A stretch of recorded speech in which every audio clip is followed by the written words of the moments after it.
Ladies and gentlemen, it's the Really Useful Podcast. I'm Christian Cawley, and joining me this time is my fellow Make Use Of editor, Ben Stegner. Hey, Ben. Hello, Christian. How are we doing How's it today? going? I'm doing not bad, fantastic. I wonder, have you been doing any retro gaming lately?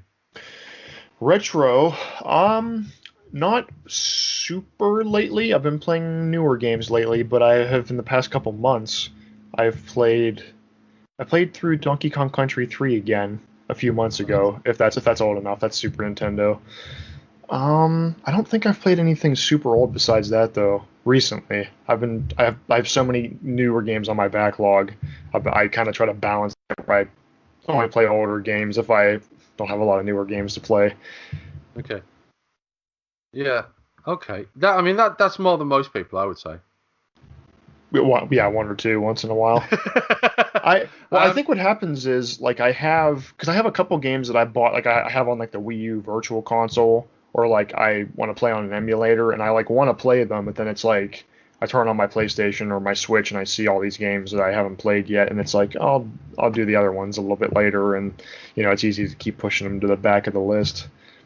But there are definitely a lot of older games I want to play or replay. It just takes me a bit to get to them.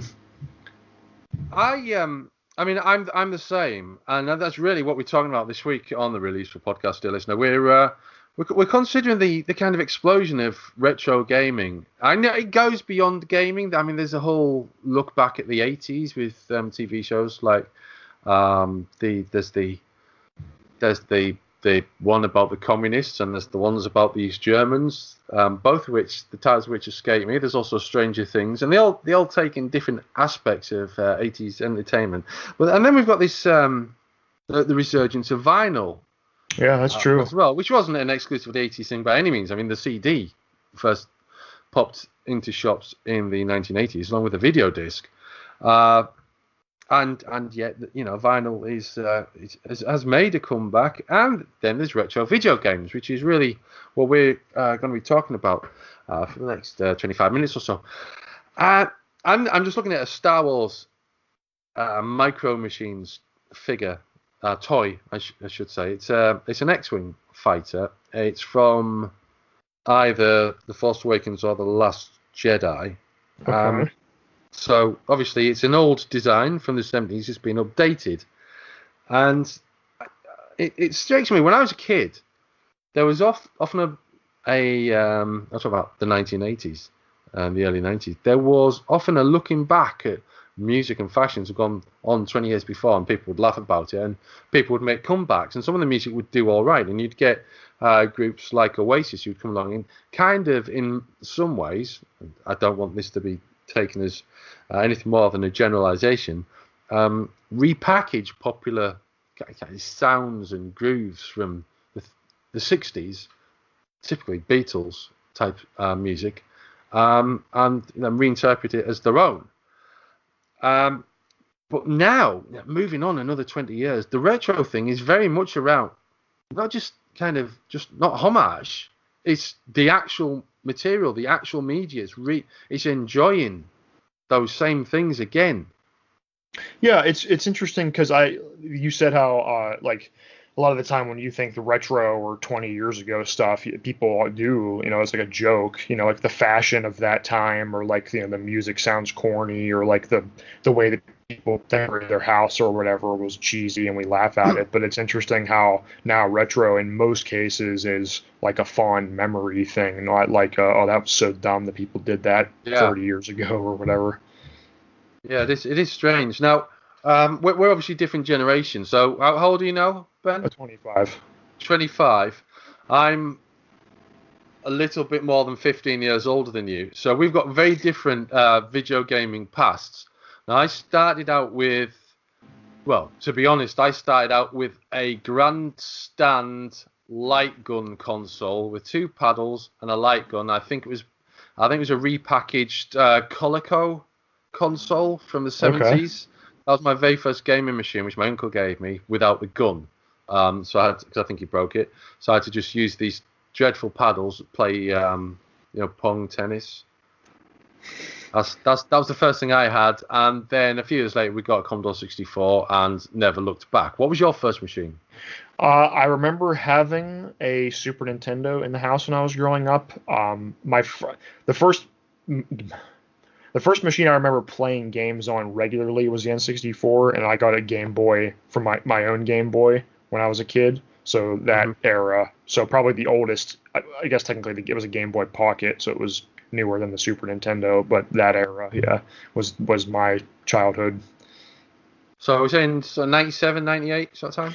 Yeah, I remember. I think I was 4 when I got my Game Boy Pocket, so around 98 would have been around then. Yeah, but I mean, like I said, the Super Nintendo was like it was in the house, and I probably like saw my dad play it or something, but I wasn't quite. I don't remember it very well because I was probably younger. So there's an interesting thing there because you had 16-bit first, I had 8-bit first. You had a console first, and I had a computer first. Yeah. Huh. And those two things led to very different types of gaming. Yeah, I think you're right. Different directions of gaming. The 8-bit machine with a 2-button joystick and a keyboard. And when I say 2-button joystick, I mean 2 buttons that do exactly the same thing, obviously. And a keyboard gives you games with kind of limited movement, but also the opportunity for text adventures. Right. Whereas with a console, you don't get the opportunity for text adventures. I think there were point-and-click adventures on consoles around the time, though, wasn't there? That's not a genre I've explored very much to be honest. I don't know if I don't think Monkey Island and that kind of thing, I don't think that was ever on Super Nintendo. If they were pretty limited. I do remember, speaking of point-and-click, though, I didn't play too many games on the computer when I was younger, but I did have the Humongous Entertainment games. I don't know if you ever heard of them. They were like point-and-click adventure games for kids, like Putt Putt Saves the Zoo, Pajama Sam. Yeah, I played some of those, and those are more like point-and-click adventure games. So I kind of have that nostalgia for those, but I haven't played like the hallmarks of the genre. Okay. No, that's fine. That's fair enough.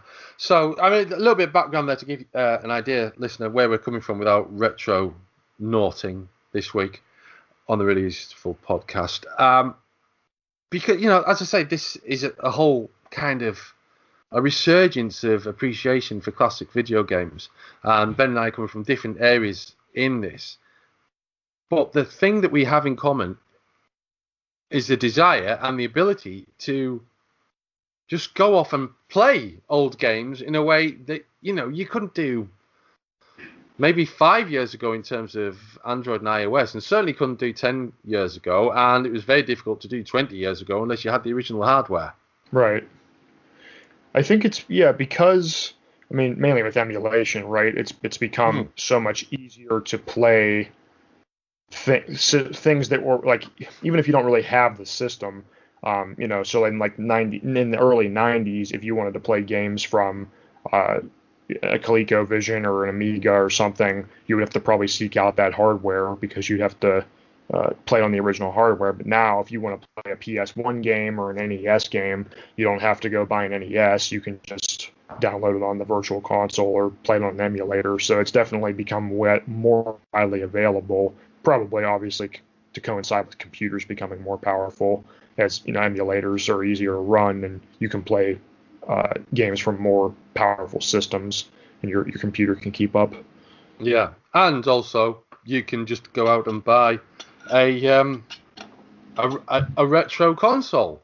A $60 Nintendo, $50 PlayStation 1, the remake, the little miniatures. Yeah. Yeah, and I think that's I think with retro games, like you said, I wonder if games are my primary media interest. I mean, I like music too, but I'm not super nostalgic with music. But I wonder if nostalgia, it seems to be more of a factor with retro games than people who were into really old movies or whatever.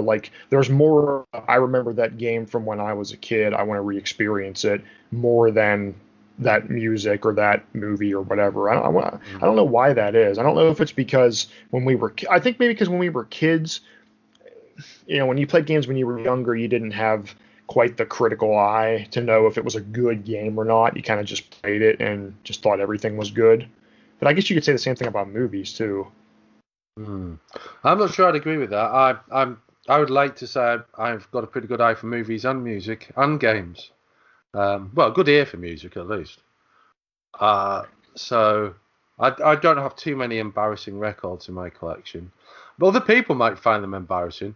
I don't. Okay. Um, movies. I mean, there are certain movies that I saw in the 80s that I would not want to see again, and actively try to avoid. I will name some of them: E.T., The Goonies, uh, any of the animated toys to Uh, movies except Transformers the movie, I was gonna because say that is obviously Transformers. that's obviously awesome.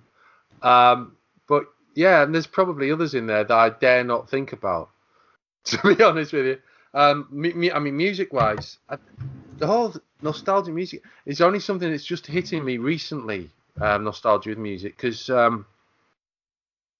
I've very much had a kind of very heavy, kind of hard rock, little bit of metal, mostly sort of bluesy stream of music through my life.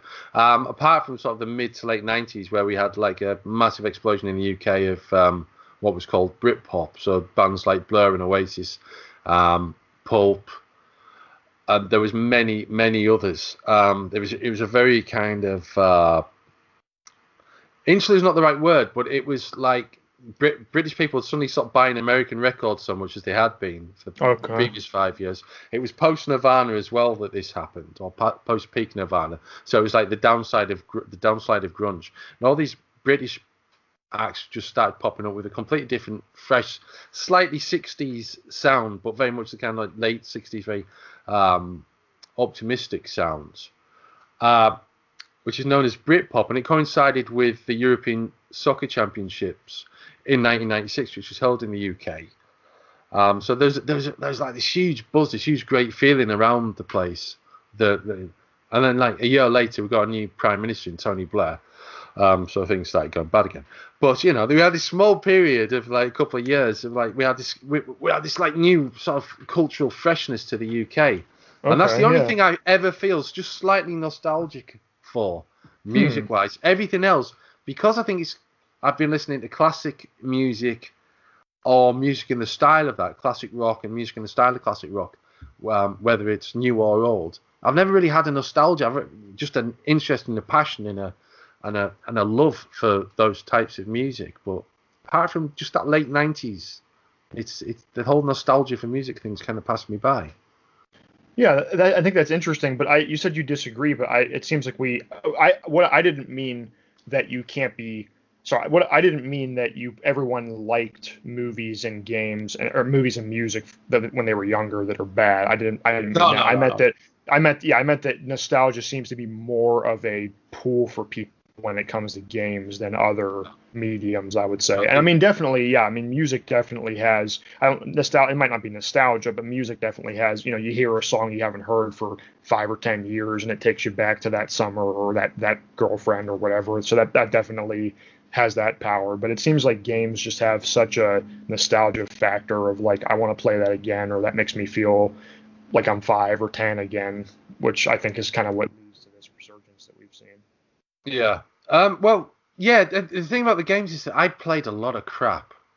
And I knew at the time that it was crap. And some of the times I wanted to finish it, other times I just kind of put it at the back of a drawer. It was that bad. There was a game called Ghouls or Ghoulies, one of the two. Grabbed by the ghoulies? No, no, no. Oh, It came out about 1983, 84. It was on the Commodore okay. 64. And the first game I had was called Galaxy, which was a Galaxian clone, I think. And this was the first game I bought. Actually, there was another game, but I can't remember. I can never remember what the other game was that we got with the machine. And then the first game I bought myself with my own pocket money cost about £5.99, and it was Ghouls. And it was basically a haunted house game, and it was horrendous. The controls were dreadful, sluggish, slow to respond, impossible to get off the second level. I think there's only 5 levels. Yeah, it was terrible, terrible game. And and on cassettes, you had to wait like 20 minutes for it to load as well, which added insult to injury. But later on, Commodore 64 games were like £2. So I'm not sure what that would be in modern money or indeed in American money. But would probably, you're talking $4 or $5 maybe. Yeah, maybe something like that. Only like the cost of a magazine at the time. You could buy the same for a computer game. These were a lot of them were repackaged or re-released games. They're from a company called Mastertronic. So yeah, some of them were re-released. They might be 18 months old and they get repackaged and re-released. But the fact is, for £2 you could buy a new game. I was buying new games at least once a week, and I had these acres of cassettes with all sorts of different games on, and it was very easy to find a good game, but it was also really easy to find a really bad game that you didn't want to play again. But with a Nintendo that you grew up with, you're looking at like 30 quid a game, aren't you? Yeah, I mean, I don't remember. I just checked, just out of curiosity, by the way. £2 is about $2.50 US. So, roughly. I get what you mean. It was like, buying a magazine or whatever. 30. I don't know. I mean, I wasn't buying the games at the time, obviously. So I'm not 100% sure. I know game prices have done that where they've on some systems they were super expensive, and then on some they were not that crazy. But maybe I don't know how much. I think in some cases they were more expensive than they are today, and in some they were less. So I think it depends on what game you bought. But yeah, it was much less of a if you buy it and it sucks, then you might not be able to afford another game for a while because it was so much more money. Yeah. And back then, that was more when you pretty much, unless you were reading like a game magazine or something, it was pretty much like, oh, that cover looks cool, I'll buy that. You were kind of going by the box art or the back of the box, and there wasn't reviews everywhere, so you didn't know if a game was considered good before it even came out. Yeah. I mean, you'd have to really stick to the reviews, get a really good idea, and know that you're reading a review by a good reviewer who likes that type of game. Because you'd get magazines where the reviewers would be reviewing titles that they wouldn't normally not have played. Right. If they don't like it, slate a good game. Yeah. It's crazy how much that has changed too. I think about. I mean, this is different than retro gaming. I guess we're talking more about things changing, but how that's changed from a couple of magazines that tell you about new releases and stuff to now, with Twitch and everything, if you want to see a game, you can watch anyone play it and see what it looks like for real instead of just seeing the trailer or whatever. And that's a different topic than retro games, of course. Yeah. In the UK, a Super Nintendo Entertainment System game would cost about £50. Okay. So that's more, $70 maybe. Yeah. Now, of that, there would be £7.74 VAT. The retailer would make £14.90, which is like 30% for the retailer, okay? 15% for the publisher. Small percent for freight, small percent for duty, just 1 or 2%. Nintendo would make 33%. Wow. That's pretty more for their games. More than twice the publisher would make. So yeah, that's why the games are so expensive in the UK. I don't think they were that expensive. I don't know about anywhere else in Europe, because obviously we're in the European Union then, but we're in the European community as was. So things were slightly different. But I don't know how things were in the US. But £70 for a cartridge, does that sound excessive to you? Yeah, it sounds $70 pretty crazy. Yeah, I just looked and I found a site, but this is like what you'd pay for them today. There's a giant bomb forum here where someone says NES games or Super Nintendo games were usually $50, although some were more expensive. That's what he's saying. I mean, let's see, game cost. Yeah, it said Super Nintendo was between $50 and $60. N64 was $50, which adjusted. This is from 2010, so $50 at the time, adjusted for inflation, was $70. So I mean, it's interesting how that. I mean, I guess it depends. I mean. Well, did you think maybe the cost of games maybe has encouraged people to go back to them a few years later? Well, I paid this so much for this and the system itself.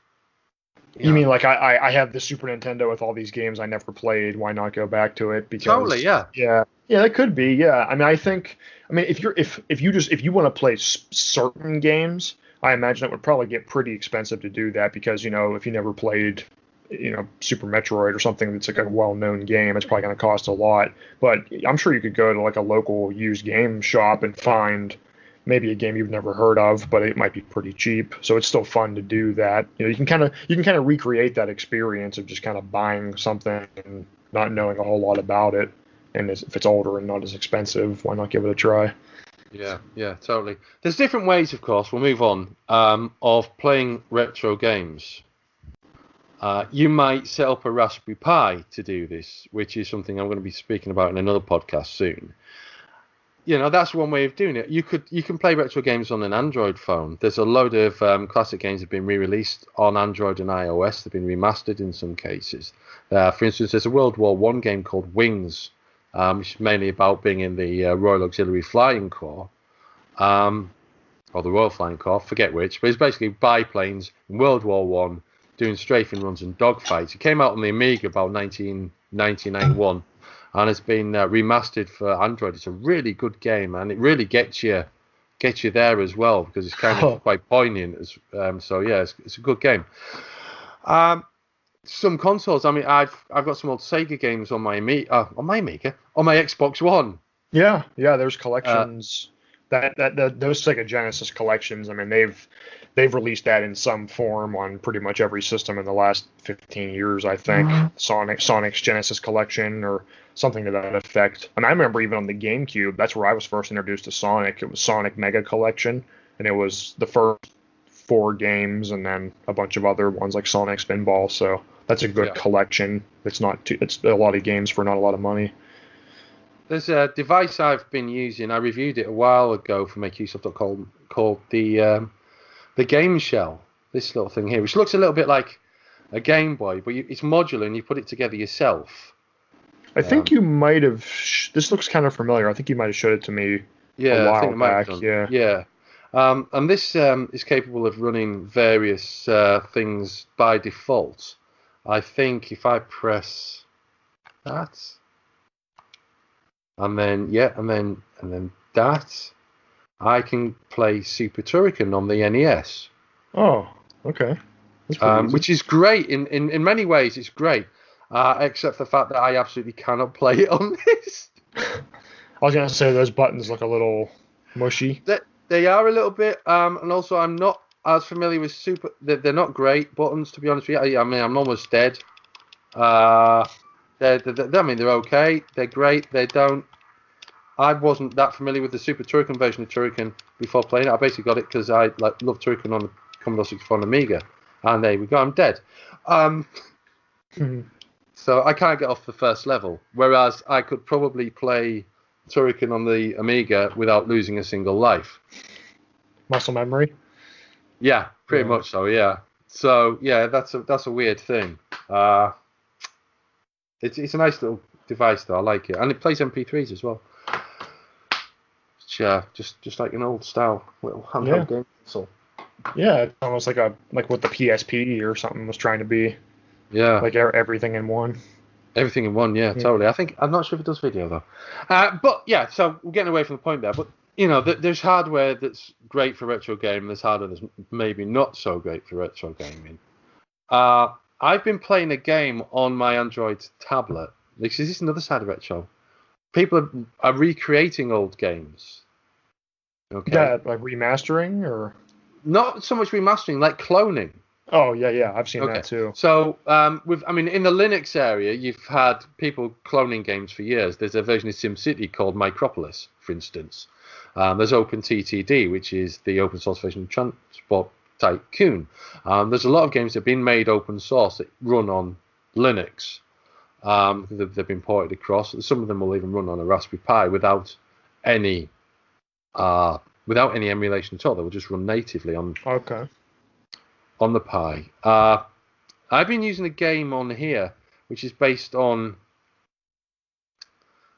crikey, I can't remember what it's called. There was a series of games from a publisher called Anko in the 1990s. There's a game called Kickoff. There's a game called Player Manager, and a subsequent game called Kickoff 2.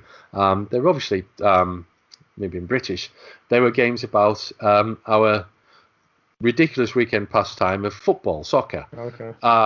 2 out-and-out football arcade games predating FIFA by decades, and a management game. Now on Android a few years ago, this isn't currently available, although there's a new version coming along.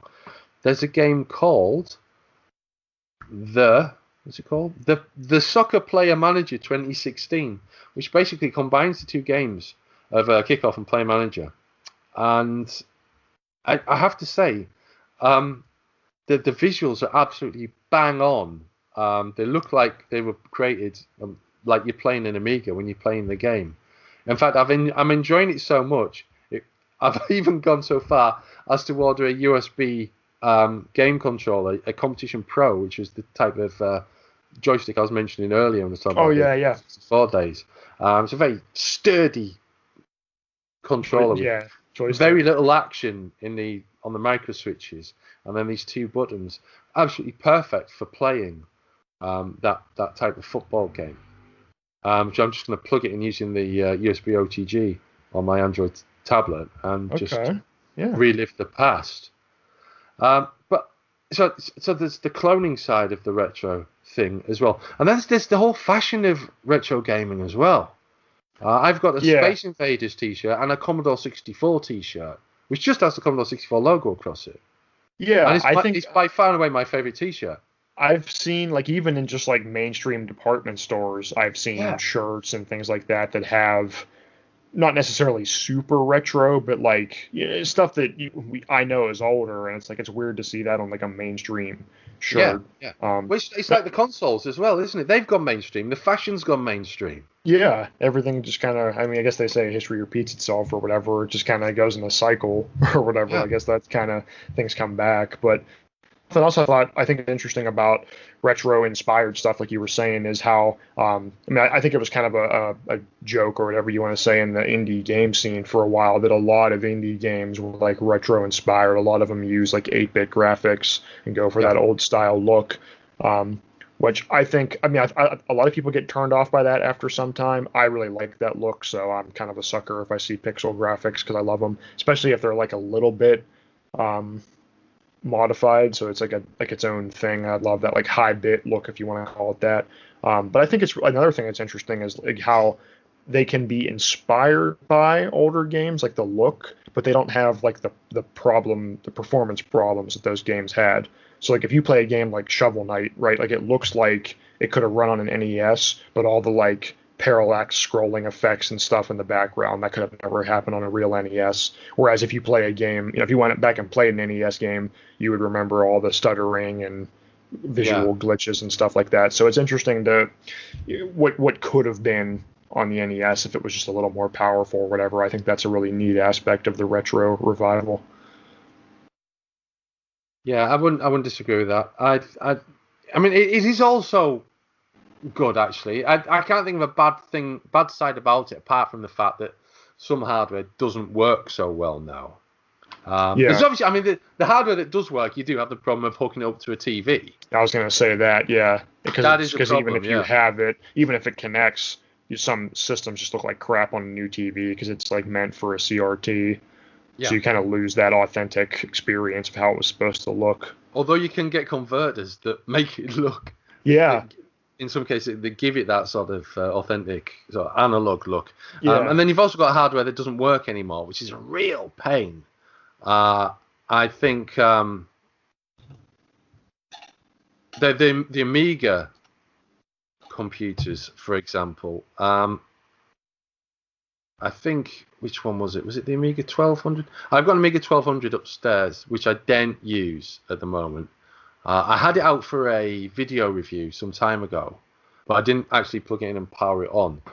The problem with the, I think it's a problem for older ones, but particularly a problem for the 1200 is that the caps leak inside the capacitors, and they all need replacing because they can damage the motherboard. And if you power it up, it's just not going to work. You're not going to get anything from it, or if you do, you're going to get bad colours through the TV modulator. So. Okay.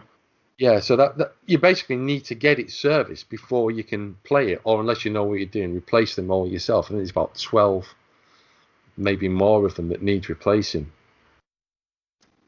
Which is, obviously, that's not ideal, is it? Yeah, because it's like, you find it in your attic and you think, oh, I'm going to turn this on, and then or it doesn't work, and then if you figure out what it is, it's like the fun of like, oh, go grab the system, we're gonna go check it out, and then it's just like, it's not working, and Yeah, I don't want totally. to feel like taking it to a shop or whatever. Yeah, exactly. You can't take it somewhere to be repaired. You have to find the right people, and you might find them on eBay or you might find them on a group on Facebook or whatever. But it's finding someone who you then need to trust with your hardware Yeah, that you've kept looked after for like 20, 30 years in a box, and then you've got to sort of like send it away. And it's like, do you want to yeah, do because that? you don't know what's gonna happen. It could get damaged in transit, or they could Yeah, be stupid and screw it up, and that wouldn't be totally. fun, obviously. Absolutely, absolutely. So yeah, so there is that kind of dark side to it, which I think is a good, the way around that obviously is emulation on a computer or retro gaming packs on PlayStation or Xbox or retro games available on Android or setting up a Raspberry Pi or buying a little, a Nintendo or a PlayStation or the Commodore 64 Mini. And now later this year in 2019, there's a full-size Commodore 64 being released. So Which, it's a mini, but it's like a full yeah, scale. Yeah. with a working keyboard and everything, Yeah. yeah. That's that's like a perfect nostalgia. Like it's even It's, better than the mini ones because it's basically like getting a new system. yeah, More, yeah, I mean it is, but yeah, it's getting a gone new full one that's circle. yeah, right. It's a I weird thing think as well. As well, there's something else people do with C64s and Amigas. They set them up to with card readers oh, okay, so they can load a bunch of so, games on an SD card. on SD card. Yeah, Okay, yeah, yeah. yeah, Which is fantastic, I think. yeah, that's a good idea. Will this one have that? The official one? Well, the Mini works off an SD card, I think. Oh, okay. So yeah, the feature Mini, the big Mini, the Maxi. Um, May well do. So, I tell you what, we'll move towards wrapping up our retro gaming chat, and and I really, dear listener, we provide this because we're kind of interested in exploring where this whole thing has come from and what it means. Maybe that's a little bit ambitious for us as a really useful podcast, but certainly the various options that are out there for you. And I think we've probably looked at most of those. There will be some links in the show notes to articles that are relevant to this discussion that make use of that. You will find some retro gaming tips and hints and just general interesting matter that you can follow up with your preferred service, whether you're on Android, iPhone, or Windows, or whatever. But I am interested to know, Ben, what's your ideal retro gaming experience? My ideal. Um, that's a good question because as much as I like the idea of like those mini consoles, like for me, I don't, I haven't really seen the point in them for myself, I guess, because, um, I guess I prefer, how would I say this? I guess ideal would be like, um, having like perfect would just be having something I can put under my TV where you snap your fingers and you can download the whole NES library, the whole whatever library, and then just load them all on. Because then I'm at my TV, not at my computer, because I prefer to play on the TV, so it's like separate from work. Sure. And then I can plug whatever controller is authentic for the system. And like if money was no object and I was building like a man cave with that, that would be probably my favorite thing to do. Have like, or I mean, I guess, or like set up a computer, but have it on like a TV to where like I have like some kind of app that lets you manage your ROMs, like you're browsing through your Steam library or something. But then I would have it be playing it with a controller, something like that, probably.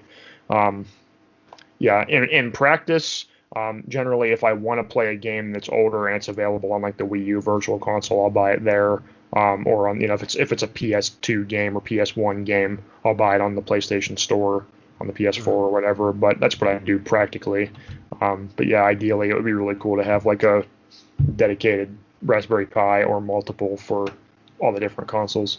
Because I love like browsing, like I love scrolling through and like seeing all like the art, like the box art and everything for the games. That's like my favorite part. Yeah, yeah.